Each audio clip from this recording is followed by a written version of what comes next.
Hey y'all, it's your girl Stay Hall for my Monday Night Live. Okay, so this is only the second official week of me being consistent again, and like the third week, I guess, in a row that I actually went live. So the first week, I think I just jumped on a Tuesday, and I promised y'all I was going to do better and be consistent. Told you about my conversation with my coach, but even though it's only the second official week of me being consistent on my Monday nights at 7 Central Time, because I know I got a lot of peeps on the East Coast too, but I celebrate every win, even the small wins. So I'm all excited. I was pumped up today because I had a lot of things to do today.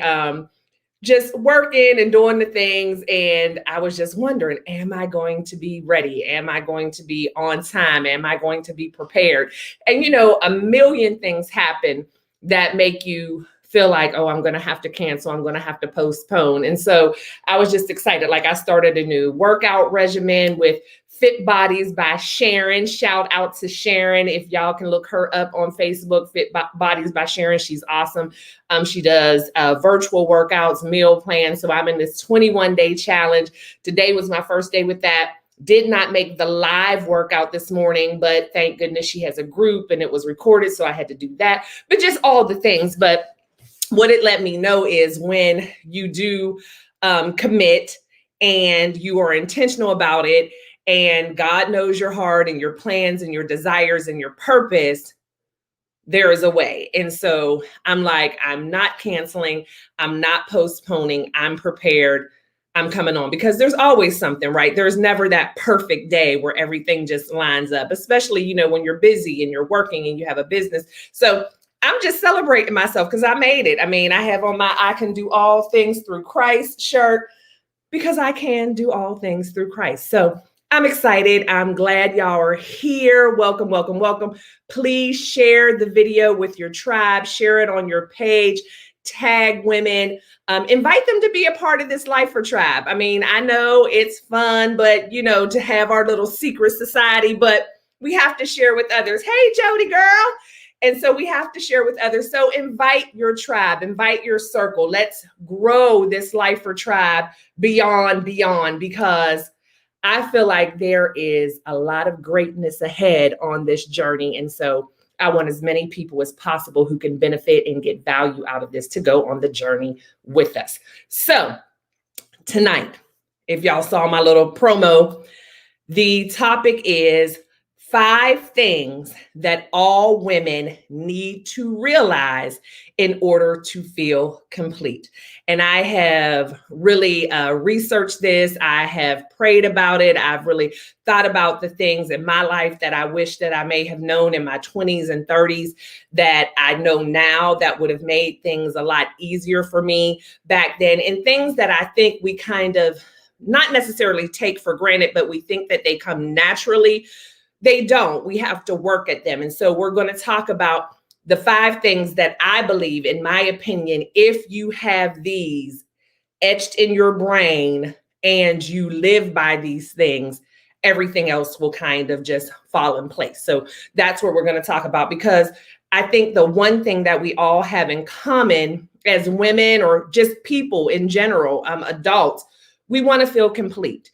And a lot of times we're looking for things outside of the core things to make us complete, that if we get these core things, then all those other things that we desire, that we feel we need to make us complete, are going to happen. But you have to have these core things. And so these are my top 5, and I just wanted to share them with you. So the number one thing that every single woman needs to have in order to feel complete and live at her highest self, and you hear me say that each and every week, is you have to be able to love and accept yourself fully and completely. So I know number 1 is no surprise to any of you, because what? Running for your life. Love yourself first explicitly.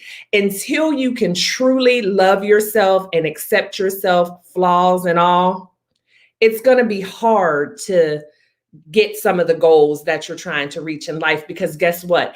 As you're trying to reach those goals, You're going to make mistakes. There's going to be some failures. There's going to be some obstacles, but you have to embrace it. You have to pick yourself up, dust yourself off, put on your big girl panties, as they say here in Texas, and keep it moving. And in order to do that, you have to truly love and accept yourself fully. And those things don't necessarily mean the same thing, loving and accepting, because we know in our lives, there are a lot of people who we may love and we have love for. We're supposed to love everyone, right? But we don't necessarily accept them into our lives for whatever reason. And that's what I mean about ourselves. So you may love yourself and you want the best for yourself and you think you're a good person, but you have some things about yourself that you haven't quite accepted. And we'll get into that more with number 5. But you have to accept yourself. You have to, first of all, realize that there is no such thing as perfection. It is okay to not be perfect. Guess what? It is more than okay. It's just what it is. You're not going to be perfect. There's always going to be some sort of flaw. That's how we were created. So we need to stop wasting time trying to be perfect and put more energy into just being the absolute best that we can. The only thing that we need to be striving for is just doing better and always doing better, always being open to grow, always being open to learn. That is how you truly love and accept yourself. Being able to not take yourself so seriously all the time, being able to laugh at yourself when you make a mistake, feeling comfortable with sharing your mistakes with other people and not feeling embarrassed. Just realizing and being okay with the fact that sometimes things just aren't going to work out, and that's okay. That is how you get to a place where you fully love and accept yourself. Because a lot of times we put, and you've heard me talk about this with our relationships with others, where we put unfair expectations on other people, and we make it seem like people just can't do what we need to do. No, Jody, you're not perfect, girl. Now you are perfect for me. You are a perfect friend for me, but you still got some flaws, girl. But that's the thing. And that's what the key is. We put unfair, unrealistic expectations on ourselves, where we decide we're going to do something and we put everything into it, but we want it all to fall in place just so.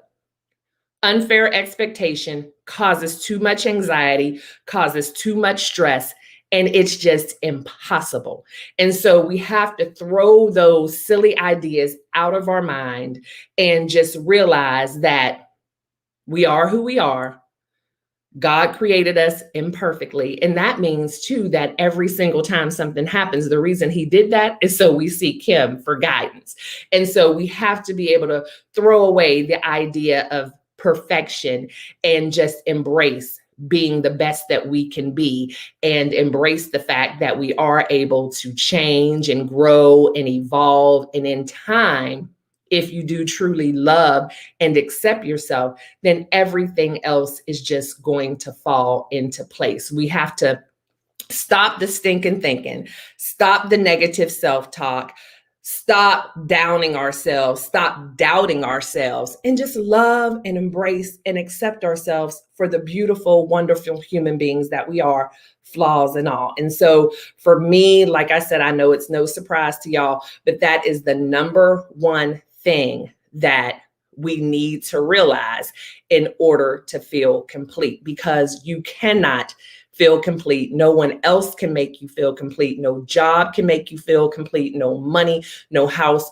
nothing, if you don't fully love and accept yourself, flaws and all. So that was my number one. And I had written here and I didn't even say it, but you have to realize that you're enough. You are enough. And if anyone ever makes you feel like you're not enough, then that means that's not the right person for you, whether that's a romantic relationship or a friendship. Because if anyone else is out there expecting you to be perfect and without flaws, and makes you feel like you're inferior, make you feel like you can't do it, make you feel like you're a failure, then you need to remove that person from your life. Don't start beating yourself up. Don't start feeling bad about yourself. Don't become harder on yourself. Don't become more critical and judgmental of yourself. Get rid of them. And y'all will see that's a common theme, whenever I'm sharing, is the fact that we need to start protecting ourselves, guarding our hearts, protecting our space, and putting our mental health and our positive vibes to the forefront, and stop accepting all this other stuff that gets our minds cluttered and makes us start to doubt ourselves. The only opinion that truly matters is God's and ours. And if you are in agreement, if we are in agreement with him and that will, then nothing else anyone has to say matters. And I mean that. We have to start putting ourselves first. And again, not in a selfish way. It's necessary, because if we do truly want to be of service to others, we have to have it together within. So that's my 2 cents on that one. And guys, feel free to comment. Y'all know how I am. Feel free to comment, whatever. Let me know what you think. Give me your 2 cents. In agreement, yes. So if my girl Tam is in agreement, then I know I'm on the right track. Hey, Tam, happy birthday, sis. So the next thing that I kind of want to touch on, number 2 on our list of 5 things that every woman needs to know in order to be complete, would be you need to know that you have to have a strong support network around you. No woman is an island. We all need somebody. We all need someone to help us get to our next level. We need someone who we can kind of bounce things off of. We need someone to kind of pull our coattail when we're out of line or thinking crazy. We need someone to remind us that we are enough. We need someone who can be our cheerleader as well as a critic when we need it. We need people who we can trust. And so you hear me say a lot, someone, and then I mention a tribe, and that number is not that important. Like I used to tell my kids when they were young and in school, and maybe somebody was picking on them or they weren't the most popular. Like I told them, as long as you have one friend, as long as you have one person who will sit by you at lunch, as long as you have one person to play with at recess and that's your friend, that is more than enough. But if you are blessed to have more than one person in your circle, in your tribe, that's great too. You just have to be very careful. And we talked about that a lot last week, and who we call friend and who we share what with. But the fact remains is you at least need someone. I know a lot of times as women, especially, we're like that I am woman, hear me roar, independent woman, or one of my biggest pet peeves, I just don't do other women. Women are messy. I can't do any of that. Women are people. Men are people. Some men are messy. Some women are messy. Some women lie. Some men lie. That to me is an individual thing more than based on the sex of the person, because I have met some messy men. So no, we need people. Don't shy away from your sisters. We need to be there to straighten each other's crowns, to lift each other up, to cheer for each other, clap for each other, support each other. Do not let that, again, stinking thinking and society and the things that have been put out there and the way they act on the housewives shows, and I will reference them a lot too, because they are just hilarious to me, each and every city, all the same. But don't let that kind of stuff make you shy away from having your 1, 2, 3, or 4 strong sisters who can help support and uplift you. The burden of just everyday life and trying to be successful, trying to be a great person, trying to accomplish all the goals and do all the things that we want, that is a heavy burden to bear alone. And guess what? We need each other because we don't know everything. We might be great at what we do. We might have some wonderful ideas, but we all need someone else's opinion every once in a while. We all need that safe place where we feel like we can share and have input and dialogue. I know that's right, Jody. I need my sisters. I need my sisters too. We need that because they understand us. We're all kind of struggling with a lot of the same things. And the good part about it is we're usually not struggling with them at the same time, which means what? We can help each other. Sis, I've been through that too. Sis, I know how that is. It's going to be okay. Sis, let me help you with that. This is what I did when I was in that situation. We need that. I mean, I don't care how much you might like to hang out with guys, and guys are awesome. I mean, I love men too. I love men. I love women. I love people. I love interaction. I love engaging, but there's still something about that strong connection with another woman who can really, really understand you. Like, I love my husband. I feel like I have the best husband in the world. I feel like he is super supportive. He understands me as best as he can. He tries to encourage me in certain things as best as he can, but still there's nothing like that conversation, that deep conversation with a sister friend. And so we need that. We need that tribe. We need those. And it has to be, like I said, organic. It has to be authentic. It has to be someone that you trust, or someone's that you trust, like-minded. It can't just be anybody just because it's a woman, but we need other women. And so I definitely want us to stop that whole, I don't do other women, I don't like sharing my ideas with other women. Because my question to you is, what kind of women you been hanging with? Maybe you need to change your circle and where you been and how you're meeting people, because that's not my experience. Now, I can't say that I've never had a friend that I've had to cut off at some point, but it's definitely not my general consensus that I can't have women as friends. I love my good girlfriends. I love my tribe. I love my circle. I respect them. I'm so grateful for them. And the ones that I believe that God has placed in my life and then I have selected to call my sisters have been nothing but supportive, have been nothing but helpful. And I pray that they feel the same about me. And so if you're in that point where you feel like you just can't do the whole sisterhood, you need to, first of all, check yourself, check your judgment, and maybe just do something different. But it is needed. You have to have that support system, because there's just times when you need an ear. There are just times when you need that advice. There's just times when you need someone who is like you, who understands what you're going through and can honestly and openly and sincerely have the dialogue that you need in that time. And so I am definitely all about it. And I just encourage everyone, just make sure you surround yourself with some positive, like-minded, sincere, good sisters, because it will help you. I mean, it will help you. Us queens, like I said, we need to be able to straighten each other's crowns, because we're all in this together. So I encourage you. Jody said, God bless me with some amazing sister friends, including you, that's me, in my life. And life is so much better with them in it. Yes, absolutely. I agree. I feel the same way. And of course, Jody, you know, I feel the same way about you. I mean, it's great. It's just, to me, a wonderful way to live. And I believe that God intended that, again, because we are to love one another. So quit hating on your sisters, quit feeling like you can't trust them. And again, you have to also realize that some things is just situational. You know, everybody is not a match. And sometimes you do have to cut some people out. But the bottom line is we need that support system. And it does need to go, you know, both ways. You need to be supportive of them supportive of you. Y'all get it. So the number 3 thing, and this is one, I don't know why I want to call it one of my favorites, but it is. It's something that I feel like is necessary to talk about. It's something that I feel like a lot of people don't want to talk about or don't really understand, because it's kind of said different ways. But number 3 is, in order to really feel complete, you don't want to compromise too much. You don't want to live your life always feeling like you have to take second fiddle in order for someone else to feel happy.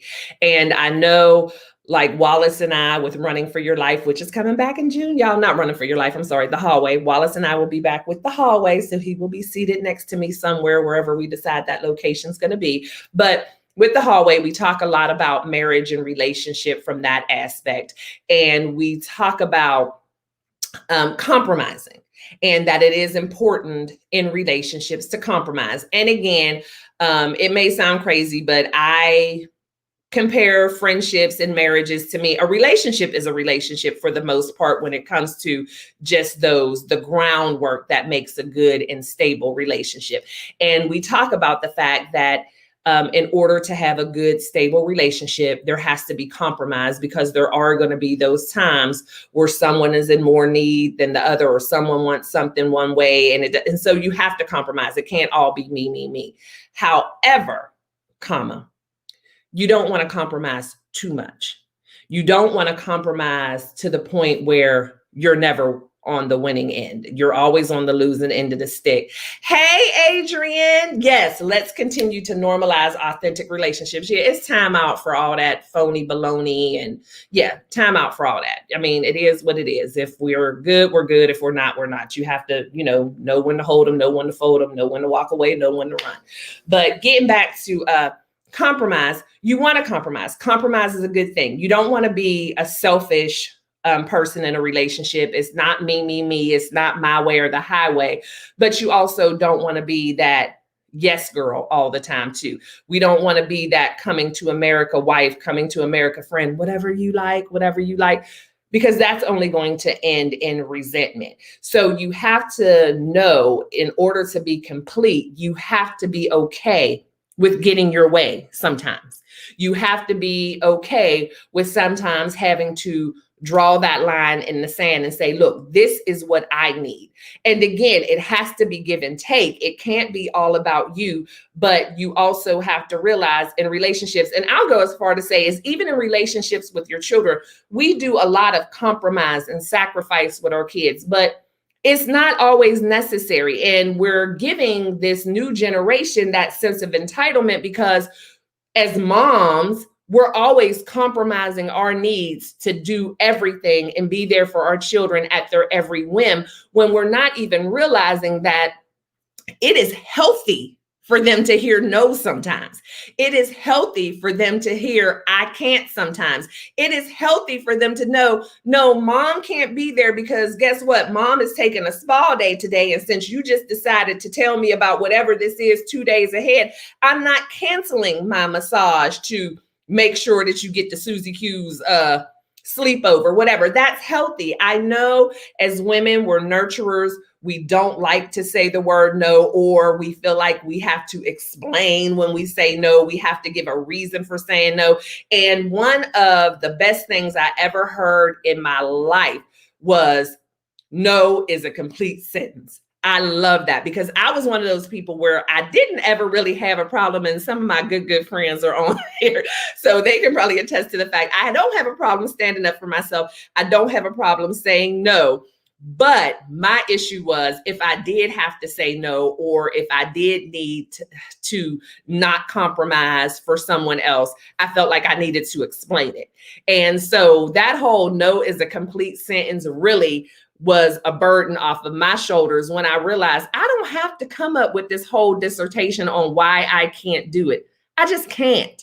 Because a lot of times people will try to manipulate you or back you into a corner when you say no, and then you find out you're saying all this and whatever, and then you end up, because now you've used too many words, because there is a such thing, you can talk yourself in and out of stuff. But if you are just to the point, no, I can't come this time. If you have that friend who's selling Tupperware and they're having a party every third Saturday of the month and expect you to be there because you're their good friend, or every time they're running a special and they think that you need to buy something and you feel obligated to do that, you need to feel comfortable in saying no. You need to feel comfortable in saying, hey, I don't mind doing it sometime, but I can't do it every time. And it's just, I'm not. It doesn't have to be a why or nothing like that. It's just no. We cannot find ourselves in a position where we are always compromising, because like I talked about last week, if you're in relationships where you feel like you're only hearing from people when they need you, because again, people sense that about other people. They know who to call and who's going to do it for them and who's going to be there and whatever. And you can't feel whole and complete if you're constantly chasing behind someone else, doing what they need you to do, because then when are your needs being met? And so that's why I say compromise is good. It's necessary in every relationship that you have, but just don't compromise too much, because when you compromise too much, like I said earlier, it ends up in resentment. You feel like you're being walked over. You feel like you're unappreciated. And it's one of those times too, when you have to look at that man or woman in the mirror and say, are they really making me feel like this? Or am I doing this to myself because I'm not strong enough just to say no, or I'm not strong enough just to say not this time, or I don't feel confident enough. Because a lot of times we start compromising so much because we're afraid of how that person will take it, and we don't want it to mess up or end the relationship or friendship if we don't do what they need us to do. But what we need to realize is, if that is what the relationship is contingent upon, is that really a good relationship? Is that really a relationship worth salvaging? And again, I'm not here. I know I always sound like I'm telling y'all to cut people off and, this might not be a good relationship, but I'm just saying sometimes it's the healthiest thing you can do. I did a lot of pruning and weeding out in 2020. And I have to tell you guys, I feel so much lighter, so much more peaceful. Because I realized that there were just some relationships that I had that were not serving me well. They were taking me to a place that I didn't like to be. I wasn't able to love myself first explicitly because I was mad at myself, because I'm like, why am I taking this crap? Why am I still being in this relationship and I'm not even trusting what's going on? Why am I still friends with this person to this degree and I really don't even know where I stand with them? No. Because in that type of thing, I'm the one who's compromising. I'm compromising my feelings. I'm compromising everything about what I'm doing while they're doing whatever they want to do. No, I just couldn't do it anymore.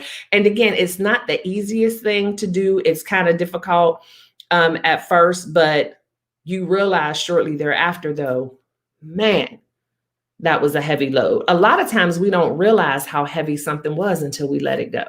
It's like, man, I didn't know I could feel so good. I didn't realize that, because we get used to it. We become accustomed to it. And I didn't want to be there anymore. And when I started kind of pruning and weeding out, so much lighter. And then things start to fall in place, because guess what? I wanted to be complete. And that's why I wanted to share these 5 things with y'all, because I want y'all all to be complete. Let's see what you have to say here, Miss Jody. Jody said, it used to be hard for me to say no, but now I can say it without feeling guilty. The pandemic has put a lot of things into perspective for me. If I don't want to do it, I'm just not going to do it. And I won't let people guilt me into doing it. Yeah, I mean, because guilt is not something that is a positive part of a relationship. Like if you're in a friendship with somebody and their MO is to always make you feel guilty, then to me, if you're trying to make me feel guilty, then that means you're trying to manipulate me. And if you're trying to manipulate me, then that means that you are only interested in being my friend for how I can serve you. Because I would never want somebody doing something for me when I knew they weren't really comfortable doing it. If I know that I've called you and asked you to do this, and you've told me you have all this other stuff to do, but then I guilt you into doing this with me anyway, then that's not going to make me feel good. Like, I want relationships where we both feel equally good about helping each other. And again, compromise has its place. Like, I am that friend where if you need me and I have something else going on, if I can make it work and it's not going to cause a lot of chaos and stress, I'm not selfish. I'm not going to say, well, I was planning on getting my toes done, so I know you need me to help you do something. And again, I have to weigh it out. If it's way more important than what I had doing and I can change it, I will, but it just doesn't, I don't feel obligated. And that's the thing too. And when you're in organic or authentic relationships, like Adrienne said, you're not going to feel obligated. You're going to feel like, I'm doing this because it's my friend and I feel good about it. But when you're always compromising, then you feel obligated. And I can't say it enough. Then that turns into resentment. And resentment, guys, is not a good place to be. It's really hard to come out of that. And so I just want y'all to know that number 4, don't compromise too much. So number 5, the 5th and final thing that I believe all women need to realize in order to feel complete is you have to know how to forgive yourself and to forgive others. You cannot live a complete, happy, healthy life if you are harboring feelings of unforgiveness, feelings of resentment, feelings of anger towards other people or yourself. And the funny part about it is usually by our age, and I say our age because I feel like my audience is usually around my age, women 40 plus. We've kind of learned the forgiveness piece towards others. We've learned how to kind of move on. We've learned what forgiveness even means, because I know a lot of people have issues with forgiveness when they feel like, oh, I'm just letting somebody get away scot-free with something, or, because first of all, what we need to know is it's not our job to make anybody pay for anything. And those of us who are believers know that the Bible says, vengeance is mine, says the Lord. And he tells us to forgive others as you would want me to forgive you. And so, but that's something we struggle with a lot of times. Like I said, when we're younger, we feel like, or if I forgive somebody, that means I'm a punk. I wimped out. I just let them get away with it. No, forgiveness, which I know we've all heard 1,000,001 times, is not about the other person. It's about us. And so, like I said, by the time you hit 40 plus, you pretty much have that down, because you are looking for peace in your life, and you've realized what forgiveness is. And you've realized also that forgiving someone does not mean that you still want to continue a relationship with them. You can forgive someone and love them from a distance, because the Bible has commanded us to love one another. You can forgive someone and never, ever, ever speak to them again. That's still forgiveness. What forgiveness means is we are no longer still harboring hatred, anger, disdain in our heart. It means that we can hear that person's name, see them walk across the street, whatever, and we don't feel anything about it. We don't wish them any harm. We don't care what they have going on. We're just good. They're basically non-factors. That is what forgiveness is about. But even though we seem to get that as we get older, it's still hard for us to forgive ourselves. And we can't live a complete, happy, healthy life when we have not forgiven ourselves. And some people don't even realize that they're harboring unforgiveness for themselves. But this is how I'm going to tell you to kind of realize it and what true indicators are of that. So let's say, for instance, you're someone who maybe didn't finish college when you were younger, out of high school, life happened. Maybe you had a child, maybe, a parent got sick, you had to drop out, or maybe you got a good job offer and you felt at the time the money was more important than the education or whatever. And so you did what you had to do. And that's a lot of times with us not forgiving ourselves, because how many people just go out there and intentionally harm themselves? Not many. I mean, it happens. And even if that happens, when people, maybe it was somebody who was dealing with addiction, that's still not something that's done intentionally. Even people with addiction, it's a disease. But whatever the case may be, this is how you can tell you haven't forgiven yourself. When something shows up years later, let's say 15, 20, 30 years later, maybe there's an opportunity that presents itself and it says you have to have a master's degree in order to go after this opportunity. Immediately, we go back in our minds like, oh my gosh, if I would have only finished school when I was supposed to. I can't believe I did that to myself. I'm so stupid that I could be so much further in life if I just would have done A, B, or C. Or like I said, if it's addiction, there could be somebody out there who maybe got a felony when they were 24 for whatever it is, and they have completely turned their life around and they are a different person, whatever. But then something happens and their past record prohibits them from doing something, and immediately goes into that mindset of, I can't believe I did that. I ruined my life. Things would be different. That's when you realize that you haven't forgiven yourself. Because when you truly have forgiven yourself, no matter what happens, because things do come up and our past can be brought up for whatever reason, but it's about your mindset when that happens. When you've forgiven yourself, it's kind of like oh, well, it is what it is. I guess that just wasn't for me. Let me keep it moving. That's how you have to meet that stuff, with that type of energy. Don't let it take you back in that negative headspace, because guess what? None of us are perfect. None of us have always made the exact right decision every single time. No one, if they tell the truth, even if they have kind of done the whole American dream, got the degree, the great job, the white picket fence, there's still something that we all wish that we would have done better or differently in our life. But guess what? Revisiting that over and over and over again whenever something goes wrong doesn't do anything but hold you back. And that's not who you are anymore. That's not the place that you live in anymore. So don't let it ever take you back there. You have to get to the point where you realize that every single thing that has happened in your life, good, bad, or indifferent, every single decision that you've made in your life, whether it was the best decision in the world at the time or not so great at the time, happened for a reason, and work together for your good to make you the wonderful, beautiful, phenomenal woman that you are today. And for me, I can give you a laundry list of things that I'm like, dang, if I would have knew then what I know now, I probably wouldn't have did that. But guess what? I wouldn't change it for the world because I love who I am today. And I don't know that I would be who I am today or as a matter of fact, I know I wouldn't, because any different decision on any given day, your life can be changed forever. And so even though I may not have always made the best decisions, even though everything didn't work out the way I wanted it to at the time, I am so happy with where I am right now. And so there's not one decision that I made before that I blame for a lack in my life now.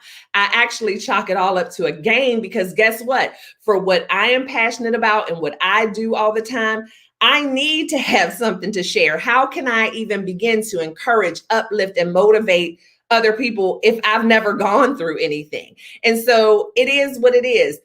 Could have things have been different? Would things be different? Maybe. I don't know. But I have to be good with who I am today. And so for that reason, I forgive myself.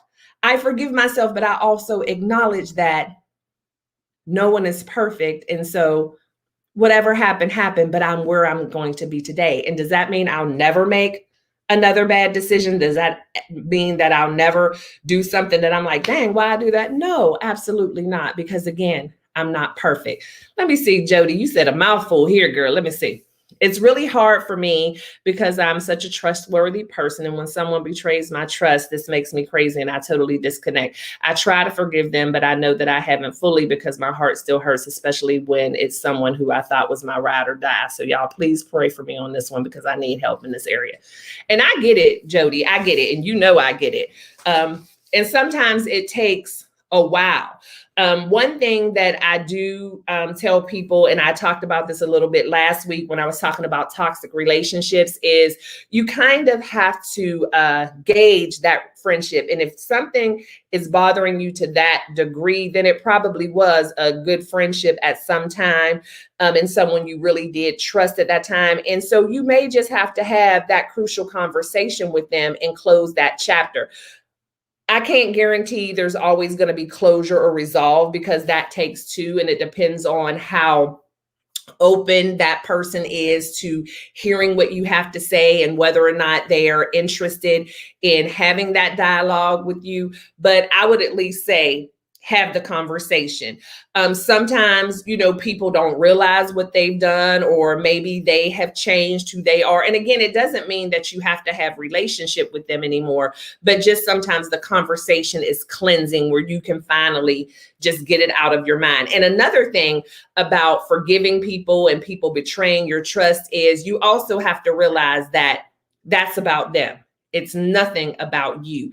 And I find that when I'm able to look at people's betrayal with the lens of empathy and feel sorry for the type of person and what must be going on in their minds to allow them to act that way, it makes me feel better. Because again, we never know, even people that we think we know very, very well, there's no way for us to ever know exactly what someone might be dealing with or trauma that they may have had in their life that caused them to do certain things. Because one thing that I've learned is someone with a healthy mind, there are certain things that they just wouldn't do. And so whenever someone betrays me in a certain way or behaves in a way that I feel like is compromising me and my friendship with them, it just makes me feel like I feel sorry for them. And what have they gone through, or what has someone else done to them to make them feel that it's necessary to behave that way, or even allows them to behave that way? Now, again, don't get me wrong. I may never speak to them again, but I'm not going to be angry or harbor that, because my desire is to be complete and to live and have the best life possible. And I know that as long as I'm holding that, then there's something that I'm not getting. And so I'm all about releasing in order to receive. So I'm releasing all anger. I'm releasing all toxicity. I'm releasing all negativity so that I can receive the positive, the good, the organic that is out there for me.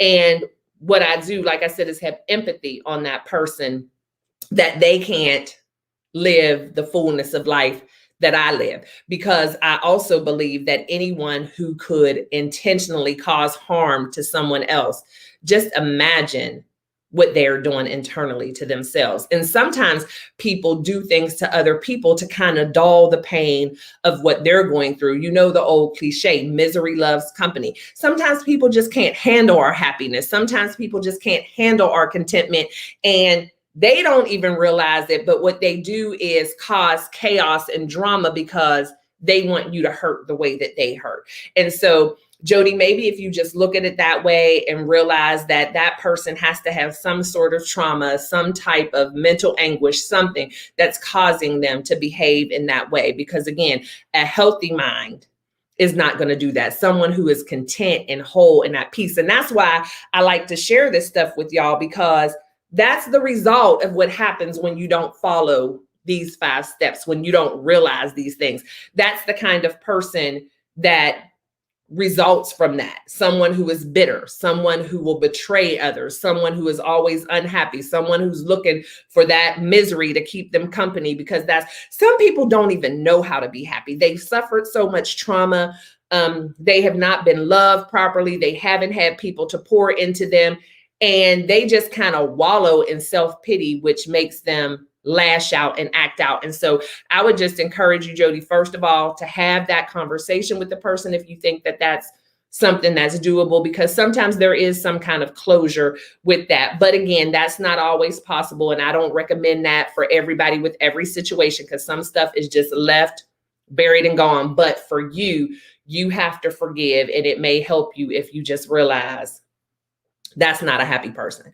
They don't have the tools and the skills that I have to be able to live a happy, healthy life. They don't have what it takes to be able to nurture and commit to a true, organic, authentic, genuine relationship. So I'm going to go ahead and forgive them and just pray that one day they receive the joy and peace in their life, so that at least maybe the next friend doesn't have to suffer the way I did. And so hopefully that helps. And just, because you got to keep it moving. Like I said, because it's about you. It's not about them. Because we also have to realize, too, that some people are never going to change. And we also have to be okay with that apology that we may never get. And sometimes, and I think I did a video on this months back, sometimes you want to be grateful for that apology that you never got, because every once in a while, that apology is still manipulation just to try to open that door to get in your life again. So sometimes you don't want that apology, especially if it's someone who you really loved and cared about. If they bring you that apology or that explanation, you might not be strong enough to still keep them out because you love that person. And so then here you are in that vicious cycle. And so the apology you never got may be the apology, that you did not need. That may be a favor to you that they didn't, because you don't want to necessarily open your life up. I've tried to have the conversation, but she didn't want to talk about it, just wanted to brush it under the rug as though it didn't happen. So I had to totally remove myself from the situation. Yeah, I agree. And that's the thing, too. You have to think about that. Why don't you want to talk about it?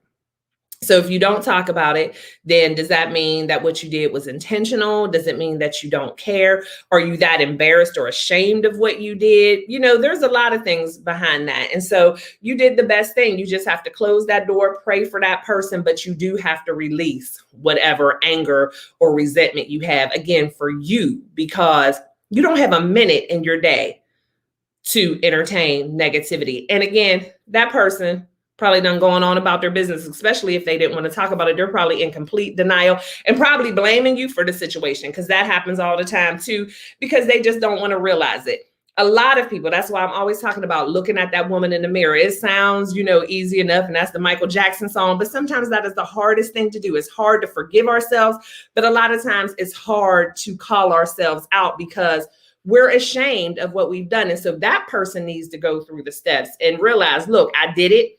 I need to own it. I need to be accountable, ask for forgiveness, and keep it moving. But everybody's not strong enough to do that. Everybody doesn't have the tools to do that. And so what can you do? But you have to be able to release yourself of it, because that is not your burden to bear.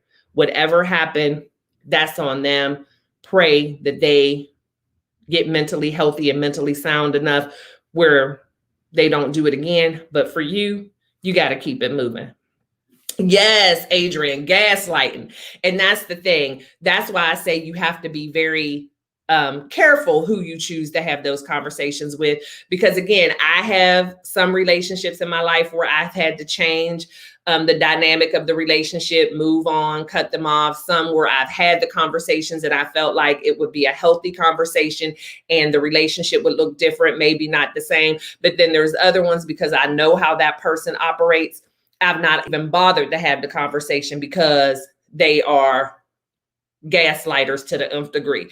And what I'm not going to do is have a conversation with someone about how they made me feel and how they hurt me, only to have them tell me how it was my fault or how I'm looking at something wrong or how I didn't do it. And that's something that we have to do just as human beings, is be willing and open to listen to someone else's feelings. And again, have empathy. You don't necessarily have to understand why somebody else feels like that, but it's never okay to disregard someone else's feelings because you don't get it. You have to be able to put yourself in a place of empathy and be able to hear people and help them know that their feelings are valid, because your intentions does not necessarily equal how someone perceives things. And so it's always, to me, a chance for growth and a learning experience. If anyone ever comes to me and says, hey, when you said or did this, you made me feel that way. And I know 100% that I'm not the type of person who's going out here intentionally trying to hurt folks' feelings or say something that might make somebody feel uncomfortable. Like, that's never my intention. And so since I know that's not my intention, I don't need to put that on them and say, oh, well, you just took it wrong. There's no such thing. People hear things, feel things, and process things the way they do. That's just how they're wired. And it's the same for us. And so you have to be willing to, if you really care about someone, because another one of my pet peeves is, well, that's just the way I am. That's just the way I talk. Well, if you really care about someone and they take issue with certain things that you say or do, if you really care about them, you should be humble enough to maybe change your interactions with people. Because again, we don't know what triggers people. We don't know what their trauma is. We don't know how they've been treated in their past. So why do we have to be so proud and so set in our ways? Whereas, well, that's just how I talk. Well, that's just how I am. Well, I didn't mean nothing about it. No, that's not okay. And that's why I love what I do with Wallace with soft skills and teaching people how to interact and communicate with each other, because we all have something in us that makes us need to be handled different than the next person. Like, you can't handle me just the same way you handle your other friend. And again, if you really care, then you want to be in tune with that. Again, I'm not saying change your ways inside out for somebody who's complaining about every single thing. But if someone comes to you, which is usually not an easy thing to do, and lets you know that something you're doing or saying is triggering them in some way, then we need to be open and available and willing to learn a better way to communicate with that person, and not victim blame, and not, like Adrian said, not gaslighting and just acting like stuff doesn't matter, because that's not cool. Hey sis, how are you, Benita? So guys, I really enjoyed this time with you all. It feels good to be back on a regular schedule. I love the dialogue. I love the engagement. As always, I'm just hoping and praying that something that I said today was helpful and valuable to someone that was listening. I hope that it was valuable enough that you want to share with others.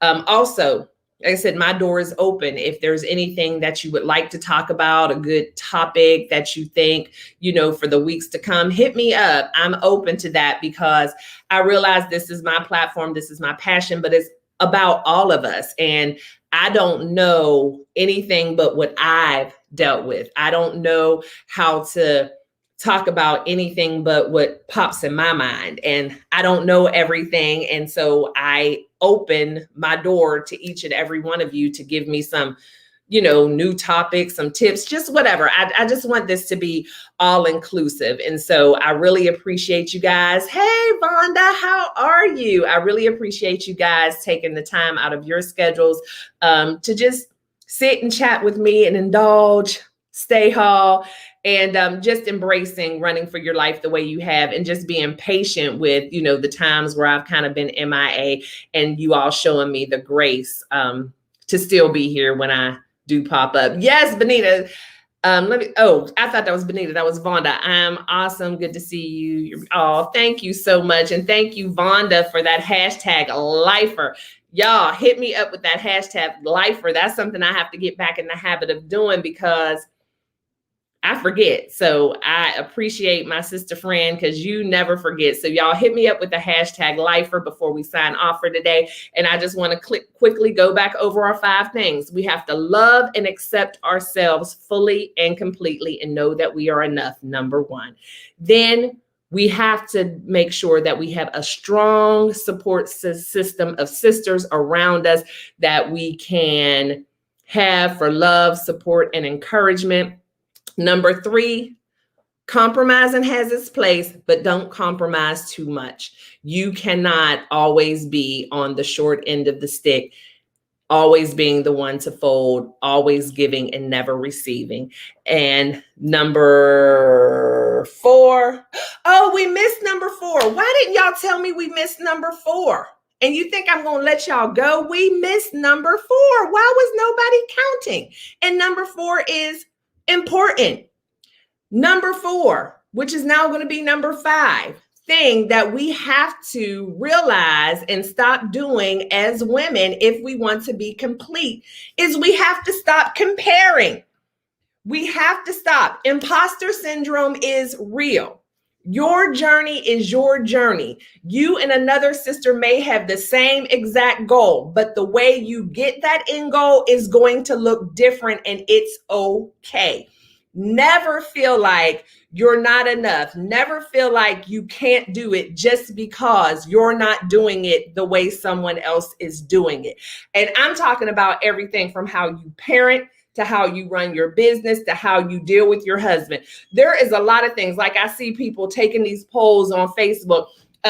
Should you fix your kids' plate before you fix your husband's plate? And everybody got an opinion about whose plate needs to be fixed first. Hey, Renika, whose plate? You wrong if you fix your kids' plate first. No, you do what works for you. If your goal is to have a healthy, happy home life, you do what works for you. If your husband doesn't have a problem with you fixing your kids' plates, then by all means, you go ahead and fix your kids' plate. If you and your husband have the relationship that you fix his, it's just like all the stuff. One of the things that really burned me up in 2020, and I don't know why, because it's just weird, but people were putting on Facebook, if you making your Thanksgiving dressing out of box, then don't invite me over. That's not Thanksgiving dinner if you making stuff out of a box. If it ain't from scratch, that is bullcorn. Now, again, my friends are on here. Adrian knows, Vonda knows,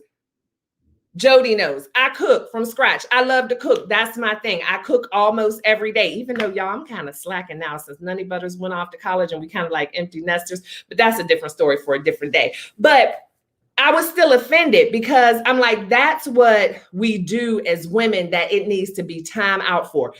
Cooking is a talent. It's something that you either like to do or you don't like to do.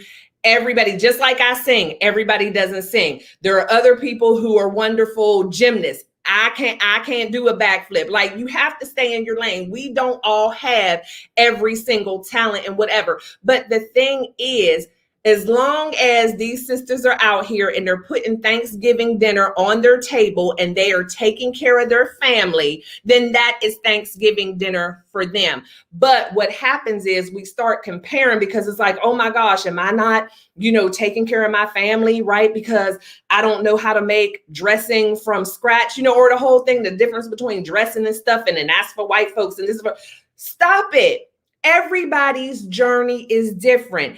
Everybody's comfort zone is different. Everybody's family is going to function differently. It's the same thing on social media. There are so many of us women out here who get on social media. We go live and we're trying to motivate and encourage, and people get upset because, well, I only had 3 people watching me and she had 100 people watching her and she's this and that. No, there's room for everybody, and who needs to be watching you is watching you.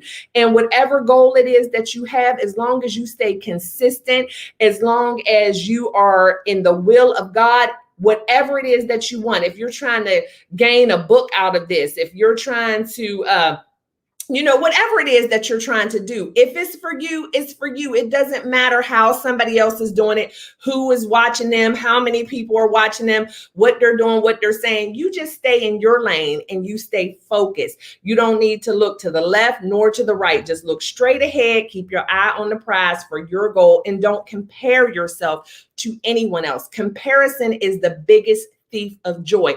If you're constantly comparing yourself to someone else, then you're not able to celebrate yourself in every single victory. Like I said, I got on here today, y'all know, patting myself on the back and celebrating because I made the 3rd week in a row and came on when I said I was going to come on, and I feel great about it. But there are plenty of other women who are out here doing this, and I've watched them. They have been consistent the whole time. They have not missed a beat. Their platform is popping. They got plenty of people. But guess what? That bothers me none, because I have been doing the best that I can do with the resources and time that I have. And I know that as long as I keep getting back on the horse, keep trying to reinvent this, doing things, because there's a lot of moving parts. This isn't all I do. Some people are fortunate enough that whatever their passion is, they don't have to do anything else. Well, I don't. I run another business. I have iSalt. I'm writing another book. I have a husband. So it's going to take me a while to be able to get in the flow that I want to. But guess what? I'm good with that, because I'm doing exactly what I'm supposed to do when I'm supposed to do it. A lot of times when you compare and you rush things, it gets all messed up, because the only person you can be is you. So just focus on doing you, and it doesn't matter what anybody else is doing. So we have to stop comparing ourselves. I mean, and I'm talking about as far as looks, weight, cooking, just anything. Just do you, boo. Don't worry about what anybody else has going on, and celebrate yourself on every victory, no matter how small it is.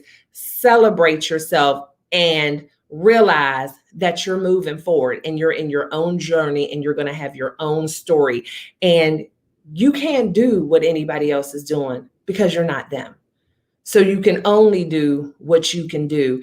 And while you're busy watching them, you're not doing as much as you could be doing, because you're wasting too much time watching them. So I'm so glad that I looked at my little cheat sheet, because that was one that I really did want to talk about, because I feel like, we get caught up in looking at what other people are doing and wondering how they're doing it and whatever, when really you should just be focusing on you and what you have going on. Renika said, oh my God, yes, yes. I mean, it's a time drain and energy suck. Like, it doesn't matter.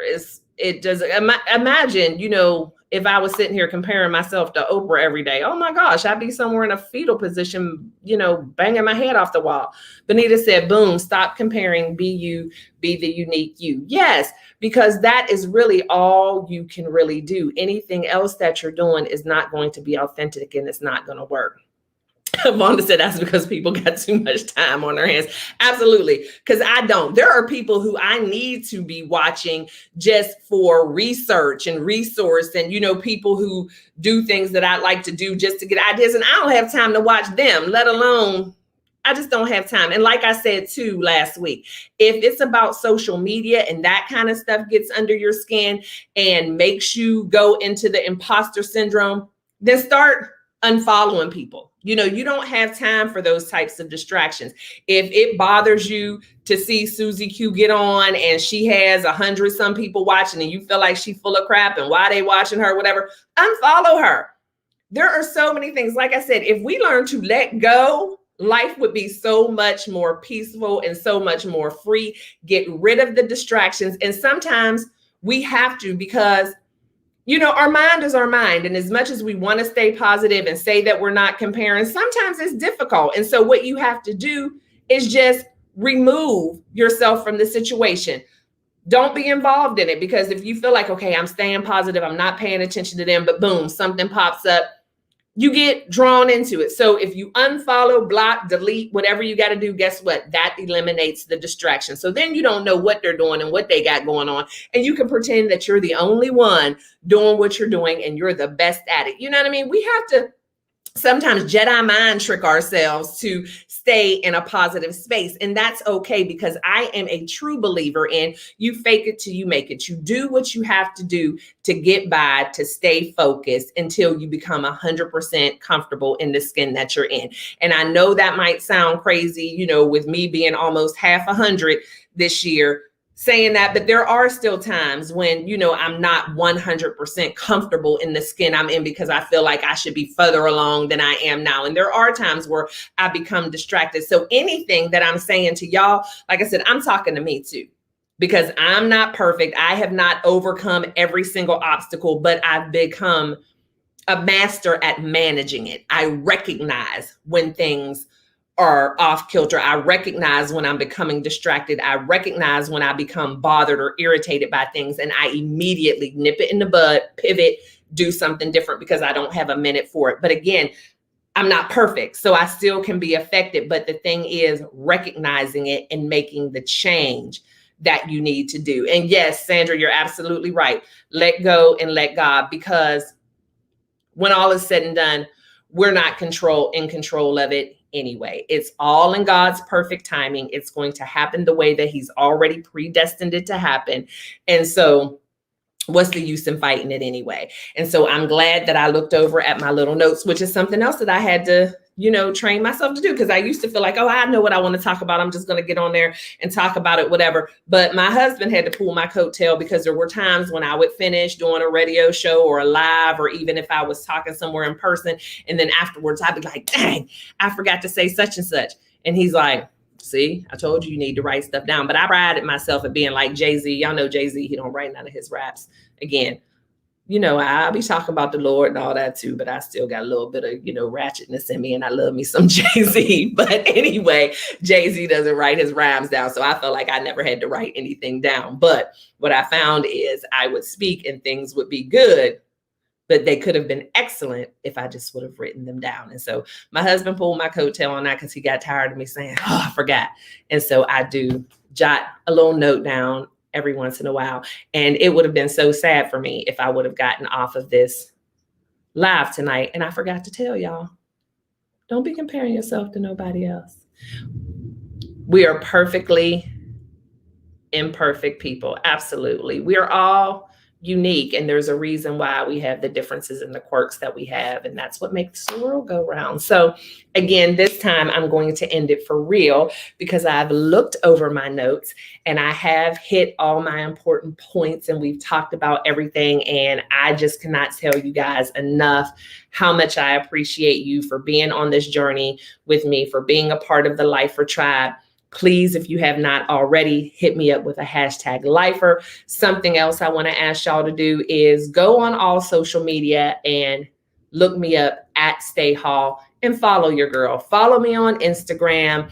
Follow me and subscribe to my channel on YouTube. I'd also ask you to look up The Hallway on YouTube, just if you have a couple of moments tonight, just again, helping me to grow this tribe, to strengthen my brand. So that we can make this go global. So check me out at Stay Hall. It is the same on all social media, including YouTube. Also, if you have not already, go to www.stayhall.com and pick up your copy of Running for Your Life, a weekly devotional for today's resilient woman. I am working on with Wallace The Hallway, a weekly devotional for today's thriving couples. That should be hitting shelves pretty soon. And so I believe that these books can be companions. If you're in a relationship, if you're seeking a relationship, one is for your personal growth, the other one is for your growth as a couple. But I do appreciate you all's love and support. So please like and share the video with others and mark your calendars, because I am going to be consistent and I am going to show up for us every Monday at 7 p.m. Central. So mark your calendars, set your alarm, do what you got to do. And I just believe that things are going to get bigger and greater and stronger. But I will never forget those of you who were with me since the beginning, building this Lifer tribe, my strong unit of supported friends. So y'all have a wonderfully blessed rest of your Monday. Hope that you guys had an absolutely fantastic, fabulous Mother's Day on yesterday. I hope you got all the love and kindness and attention that you deserve, and that your day was just absolutely amazing. Mine was great. I did much of nothing, which was wonderful. And I was supported in that. I was not needing to compromise one bit. I said I wasn't doing anything and they said, okay. So that was great. So y'all enjoy the rest of your evening. If you're here in Dallas, Fort Worth, be careful. We got thunder, lightning, hail, and all of the things. So be safe if you have to get out, and watch this weather, because y'all know a tornado can pop up just like that. But I love you guys to bits and pieces. Make sure to love one another, but never forget to live your life. And that's love yourself first explicitly. I'll see y'all next week. Bye.